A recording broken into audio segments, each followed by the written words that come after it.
and just drop it down the side there, okay, so it gets onto the trigger like so.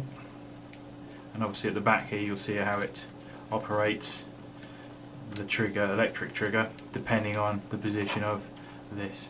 So,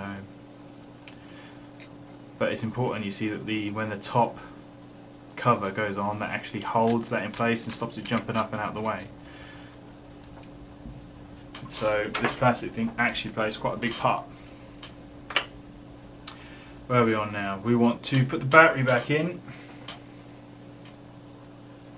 So see how we just, with the LiPo conversion, we just drop him in there. Connect up the little micro Deans connectors.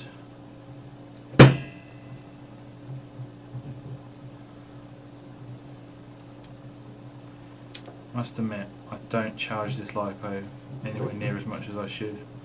Just because I use the gun as a backup, I probably go like games and games and games before I even contemplate charging it.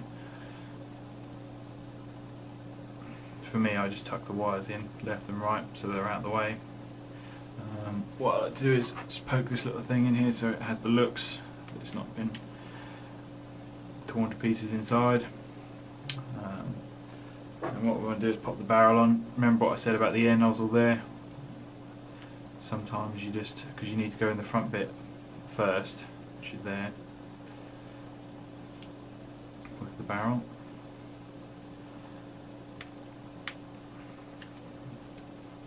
You'll see when it slots in because there's a special clip around the or mating up section on the cylinder head there, and it sort of mates up nicely with it, and then it's in the right place.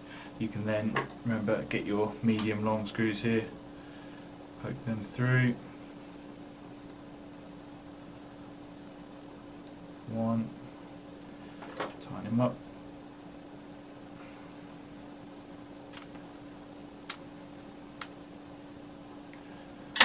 Don't over tighten anything on these guns.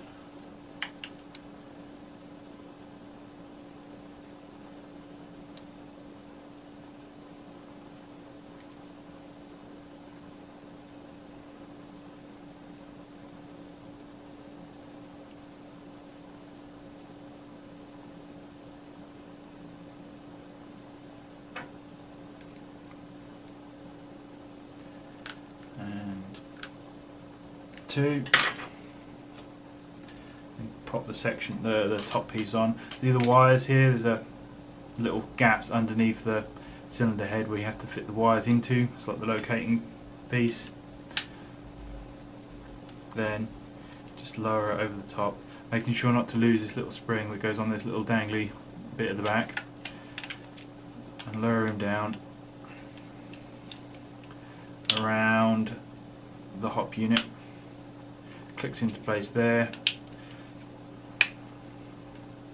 There's a special little gap there for the spring to go into so you know it's in the right place, and it should click down in place there and down the side of the gun there, so that obviously it holds the bar there, the trigger bar, in place. Then obviously I like to push down a little bit, so because over time you can sort of develop problems there between single and full auto, losing the full auto function. So I like to push down it just to get a good thing there, and then drop the little ridiculously small screws into the hole.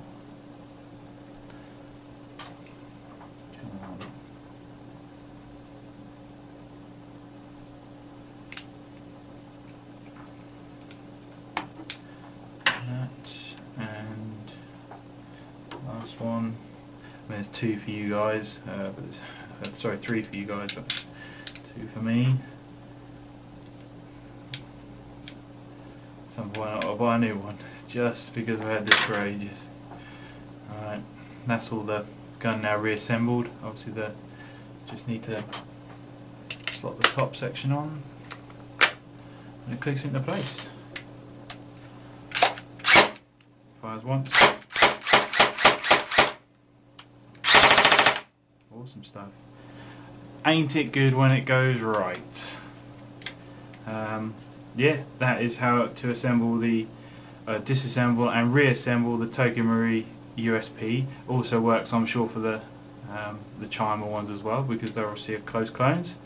Yeah, and obviously how to fit the Eagle 6 AEP spring, which should get you sort of somewhere between 280 to 300 on one with an upgraded cylinder. I don't think the other parts have much effect on it really, apart from the upgraded cylinder and obviously the upgraded spring. So with regards to FPS, they're the only parts that really affect it. So in theory for you guys with an upgraded cylinder, which if you wanted to, because all it is a small hole on the side of the cylinder, you could actually take a bit of masking tape, just wrap it around the cylinder, and that would actually cover the hole without you having to buy a new cylinder.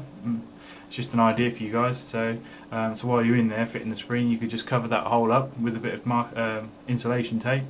That'd stop the air escaping out of it, and yeah, and then obviously should get you somewhere sort of between, I mean 280 would be nice, wouldn't it, standard Tokyo Marui FPS.